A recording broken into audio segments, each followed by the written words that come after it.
दोस्तों, प्रकृति ने हमारे शरीर को 5 तत्वों से बनाया, लेकिन कलयुग के इंसानों ने उसमें एक तत्व और अधिक कर दिया, और वो है पैसा। पैसों से सब चीजें नहीं खरीदी जा सकती, लेकिन पैसों से बहुत कुछ खरीदा जा सकता है। एक संत प्रवचन दे रहे थे कि पैसों के पीछे मत भागो, ये माया का दलदल है, और इस माया के दलदल में जो फंस गया तो वह पूरी जिंदगी दुखी रहता है। और वहां बैठे सभी लोग इसी बात पर तालियां बजा रहे थे। उन्हें यह बात नहीं पता थी कि यह संत इसी बात को बोलने के लिए पैसा लेता है। यही तो माया का खेल है, जो कि इस दुनिया में बहुत कम लोग इस बात को जान पाते हैं, और जिसने जान लिया उसको इस माया ने बुलंदियों की चोटी पर पहुंचा दिया। दोस्तों, आज के समय में पैसा कमाना जितना मुश्किल नहीं है, उससे भी ज्यादा मुश्किल है पैसों को संभाल कर रखना। इस दुनिया में बहुत लोग ऐसे होते हैं जिनके पास कुछ पैसा क्या आ जाता है, वो लोग घमंड में हो जाते हैं। वो लोग पैसों के नियम को जानते ही नहीं है।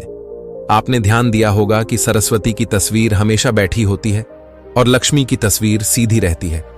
सरस्वती ये कहती है कि मैं जल्दी आऊंगी नहीं, और यदि मैं आ गई तो मैं वापस जाऊंगी नहीं, क्योंकि ज्ञान इतनी आसानी से अर्जित नहीं किया जा सकता।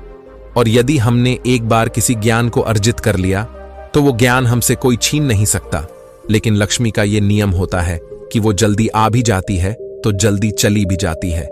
यदि किसी इंसान को सही तरीके से रखना नहीं आया तो बहुत जल्दी उस घर से निकल जाती है। आज की इस कहानी के अंदर मैं आप लोगों को 6 ऐसे खर्च बताऊंगा जिसे आपको आज और अभी से ही बंद कर देना चाहिए, तो ही आप पैसों के सही नियम को समझ पाएंगे।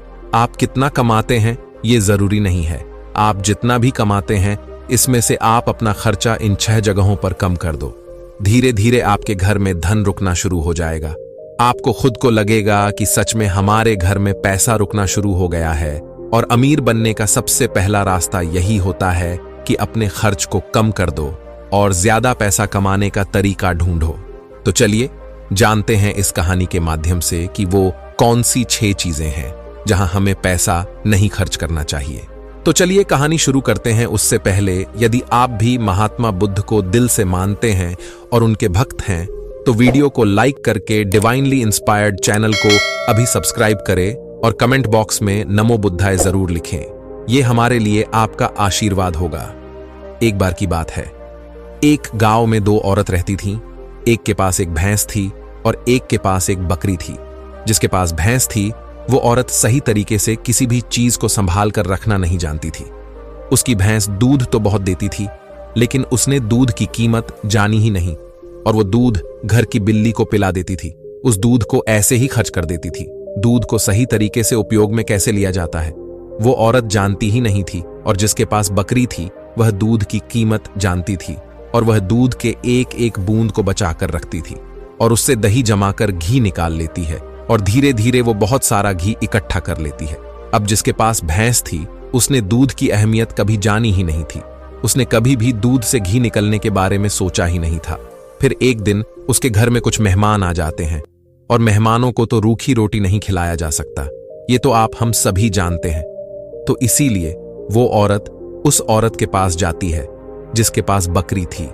उस औरत के पास से 1 पाव घी ले आती है।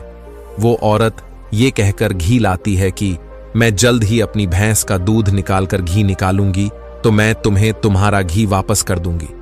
और बकरी रखने वाली औरत उसको उधार के तौर पर घी दे देती है, और फिर वह औरत अपने मेहमानों को खाना खिला देती है। उसके बाद बहुत दिन निकल जाते हैं, लेकिन वो भैंस रखने वाली औरत उसको घी वापस नहीं करती।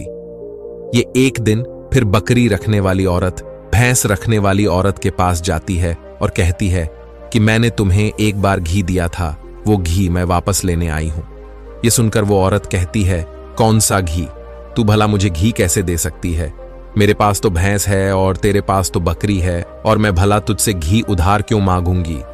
मेरे पास तो इतनी अच्छी भैंस है और उसका तो बहुत ज्यादा दूध होता है, मैं तो खुद उससे घी निकाल लूंगी, मैं भला तुझसे घी क्यों उधार लूंगी? ये कहकर वो घी देने से मना कर देती है।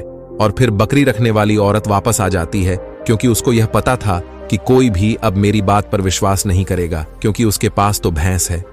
लेकिन फिर भी वो कई लोगों से बोली, पर इस बात को कोई मानने को तैयार ही नहीं था। सबका जवाब एक सा था कि भला भैंस रखने वाला इंसान बकरी रखने वाले से घी उधार क्यों लेगा? ये बात कोई भी मानने को तैयार नहीं था। उसी गांव के बाहर एक गुरु रहते थे और फिर वो बकरी रखने वाली औरत उस गुरु के पास जाती है और उन्हें अपनी सारी समस्याएं बताती हैं। उसके बाद वह गुरु भैंस रखने वाली औरत को बुलवाते हैं और फिर वो औरत भी उस गुरु के पास पहुंच जाती है और वह भी अपनी बात बताते हुए कहती हैं कि गुरुदेव, ये झूठ बोल रही है, मेरे पास तो भैंस है और भला मैं इससे घी क्यों लूंगी?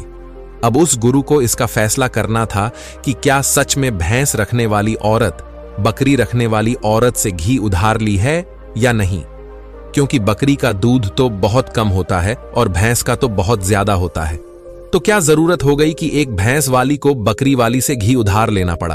अब गुरु बहुत देर सोचते हैं और उसके बाद दोनों औरतों को अपने पास बुलाकर एक एक लोटा पानी देते हुए कहते हैं कि ये पानी लेकर जाओ और दोनों ही अच्छे से हाथ पैर धोकर आओ।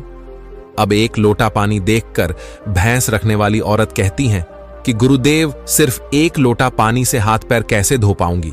लेकिन बकरी रखने वाली औरत उस लोटे को लेकर चली जाती है और वो अच्छे से अपने हाथ पैर धोती है और उसके बाद भी वह लोटे के अंदर कुछ पानी बचा भी लाती है और वापस गुरु के पास आ जाती है। लेकिन वो भैंस रखने वाली औरत लोटा लेकर जाती है और उसने तो सिर्फ अपना हाथ धोया और उस लोटे को खाली करके वापस ले आती है। जैसे ही वापस लाकर दोनों लोटा रखा जाता है, तभी वो गुरु कहते हैं कि भैंस रखने वाली औरत ने बकरी रखने वाली औरत से घी लिया था और उसे घी वापस करना चाहिए। अब जो गांव के लोग पास में बैठे थे, उन्होंने कहा, गुरुदेव, इससे कैसे साबित हो सकता है कि भैंस रखने वाली औरत ने बकरी रखने वाली औरत से घी उधार लिया है? उसके बाद वो गुरु कहते हैं कि जरा इन लोटों पर ध्यान दो। इस औरत ने लोटे में इतना पानी बचा भी लिया और हाथ पैर मुंह सब धो भी लिया। ये होती है किसी भी चीज की अहमियत को समझना। और दूसरी औरत ने सिर्फ मुंह धोकर ही लोटे का सारा पानी खत्म कर दिया, क्योंकि उसको इस पानी की कीमत नहीं पता थी और जिस चीज की हमको कोई कदर नहीं होती, वो भले ही हमारे पास कितने भी हो, वो नष्ट हो ही जाती है, वो खत्म हो ही जाती है। और यदि हमारे पास कोई भी चीज कम है और यदि हम उसको सही तरीके से इस्तेमाल में लेते हैं और उसकी कीमत को जानते हैं, तो जरूर उससे हम फायदा ले सकते हैं। जैसे कि बकरी रखने वाली औरत ने दूध बचाकर उससे मक्खन निकाला और उससे घी बनाया, और भैंस रखने वाली औरत को दूध की कदर नहीं थी, इसीलिए इतना दूध होने के बावजूद भी उसके घर में मेहमानों के लिए घी नहीं था। ये बात सत्य है। उसके बाद भैंस रखने वाली औरत उस गुरु के चरणों में गिर जाती है और कहती है, महाराज, मुझे क्षमा कर दीजिए, मैं अभी घर जाकर उसको घी वापस दे दूंगी। उसके बाद वो गुरु कहते हैं कि बूंद बूंद से सागर भरता है। हमारे पूर्वजों ने यह कहावत यूं ही नहीं बनाई। हमारी छोटी छोटी बचत हमारे भविष्य में एक महत्वपूर्ण लाभ बनकर हमें मिलती है, और ये बात बहुत ही कम लोग जान पाते हैं। और यही बात हमारे घर में लक्ष्मी पर लागू होती है। यदि हम लक्ष्मी को बचाएंगे तो वहीं लक्ष्मी हमें भविष्य में अधिक लाभ बनकर मिलेगी। तो दोस्तों, ये कहानी तो आपको समझ में आ गई होगी। तो आइए अब जानते हैं वह 6 खर्चों के बारे में जो हमें आज से ही बंद कर देना चाहिए। सबसे पहला खर्च है दिखावे का खर्च। आपके अगल बगल में किसी ने महंगी कार ले ली तो अब आपके मन में जलन होने लगती है कि मुझे भी जल्दी ही कार लेनी है, और यही दिखावे का खर्चा आपको पूरी उम्र गरीब बनाकर रखता है। दोस्तों, हम में से ऐसे बहुत से लोग होते हैं जो सिर्फ दिखावे के चक्कर में ही बहुत सारा ऐसा सामान उठा लाते हैं, जैसे कि दूसरों के सामने अपना रुतबा अधिक हो सके। कार ले लेना, महंगा मोबाइल ले लेना, या फिर ऐसी कोई महंगी चीज खरीद लेना जिसकी हमें हमारी जिंदगी में कोई जरूरत भी नहीं होती। और जब उन्हें कोई समझाता है तो कहते हैं, हम किसी से कम हैं क्या? वो लोग ये नहीं समझते हैं कि इससे हमारा सिर्फ नुकसान होता है, ना कि कुछ फायदा। यदि आपको सच में अमीरी के रास्ते पर चलना है तो ये सारे खर्चे सबसे पहले आपको बंद करना होगा और वही पैसा कहीं इन्वेस्ट करना सीखना होगा। मैं ये नहीं कहता कि आप अपने शौक पूरे ना करें। मेरे कहने का मतलब ये है, जिस चीज की आपको जरूरत है बस आप वही लो। किसी को देखकर कोई सामान बिल्कुल ना ले। दूसरी बात है कंपनियों के स्कीम से दूर रहना। अपने सामान की बिक्री अधिक करने के लिए अलग अलग ब्रांड की जो कंपनियां होती हैं वो लुभाने की एक स्कीम लाती है, लेकिन यह उनकी मार्केटिंग करने की रणनीति होती है। जो हम लोग समझ नहीं पाते, और बहुत सारे लोग अलग अलग स्कीम के चक्कर में आकर वो चीज भी खरीद लेते हैं जिसकी उन्हें जरूरत भी नहीं होती। यदि हम मार्केट में जाते हैं और हमें पता चलता है कि 50% डिस्काउंट के अंदर वॉच मिल रही है, बल्कि हमारे घर में तो 2-4 वॉच रखी हुई है, लेकिन फिर भी हम उस वॉच को खरीद लेते हैं।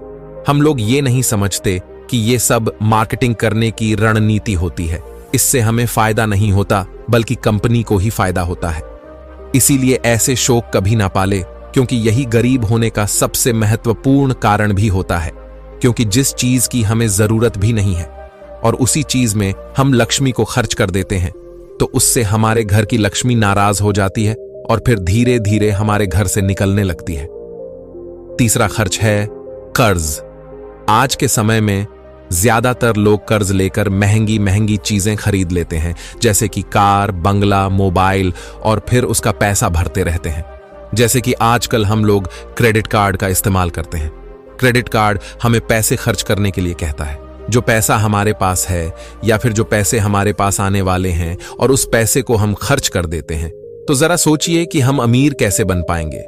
जो पैसा हमारे पास आया ही नहीं, उस पैसे को भी हम खर्च कर देते हैं और हम अमीर बनने के बारे में सोचते हैं, अमीर बनने की वीडियो देखते हैं, लेकिन उन बातों का पालन नहीं करते। और बहुत लोग तो ऐसे भी होते हैं जो लोन लेकर जमीन खरीद लेते हैं और ये सोचते हैं कि जब हमें इसमें फायदा होगा तो हम लोन वापस कर देंगे। लेकिन वो लोग ये नहीं समझते हैं कि जितना हमें इसमें फायदा होगा, उससे ज्यादा हमें लोन का ब्याज भरना होगा। तो दोस्तों, ऐसा काम कभी ना करें। कर्ज लेकर कोई भी चीज ना खरीदे। चौथी और सबसे अच्छी बात यह है कि आप अपने पैसों को कैश में रख कर ही खर्च करें। कभी भी मोबाइल फोन के किसी भी ऐप का उपयोग करके पैसा खर्च न करें। आपको शायद पता नहीं होगा कि आप कोई भी सामान खरीदते हो और फिर फोन से पेमेंट करते हो, तो आपको आपके पैसा खर्च होने का ज्यादा तकलीफ नहीं होता, क्योंकि वो पैसा आपके जेब से नहीं जा रहा। लेकिन वहीं पर यदि आप अपने जेब से पैसा निकाल कर खर्च करते हैं, तो आपको महसूस तो होगा कि यार पैसा खर्च हो रहा है। अगर आपको यकीन ना हो तो आप ऐसा करके देख लेना, मार्केट जाना और फिर किसी भी सामान का पैसा अपने फोन से पे करना, जिससे आपको ज्यादा महसूस नहीं होगा कि आपका पैसा खर्च हो रहा है। लेकिन जिस दिन आप अपने जेब से पैसा निकाल कर दोगे, तो उस दिन आपको जरूर लगेगा कि यार पैसा जेब से जा रहा है, मेरा पैसा खर्च हो रहा है, ज्यादा पैसा खर्च हो रहा है। पांचवी बात आपको ध्यान रखनी है, अपनी भावनाओं पर काबू रखना है।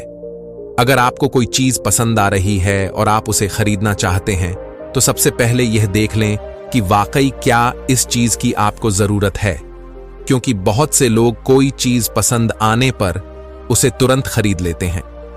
कई बार तो ऐसा भी होता है कि कोई स्कीम वाले आते हैं जो हमें लुभाने वाली चीजें लेकर आते हैं और हमें वो चीज पसंद आ जाती है और हम उसे तुरंत खरीद लेते हैं।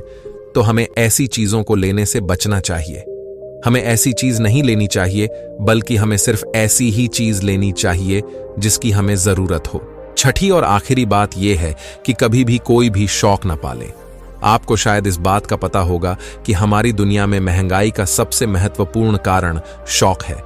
आज के समय में नॉर्मल 10,000 का फोन आ रहा है और वहीं पर 2 लाख का भी फोन आ रहा है। दोनों में फर्क इतना है, किसी को 10,000 का फोन रखने का शौक है तो किसी को 2 लाख का रखने का शौक है। हाँ, यहां पर आदमी की अमीरी भी दर्शाती है, क्योंकि अमीर आदमी महंगा फोन रखेगा तो लगेगा कि वो अमीर है, तो ये शौक ही तो हुआ शौक है, तभी तो उसने महंगा फोन रखा। इसीलिए महंगाई का कारण है शौक, और किसी भी चीज की महंगाई नहीं है।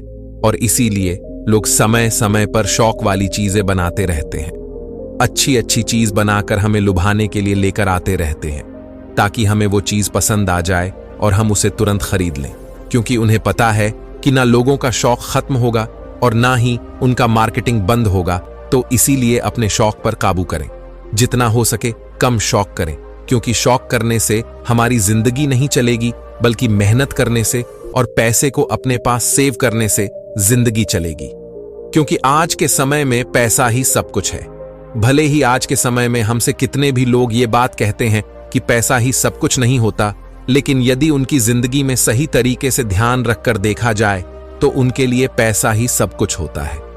वो पैसों के लिए ही इधर उधर भाग रहे हैं और हमें कहते हैं पैसों के पीछे मत भागो।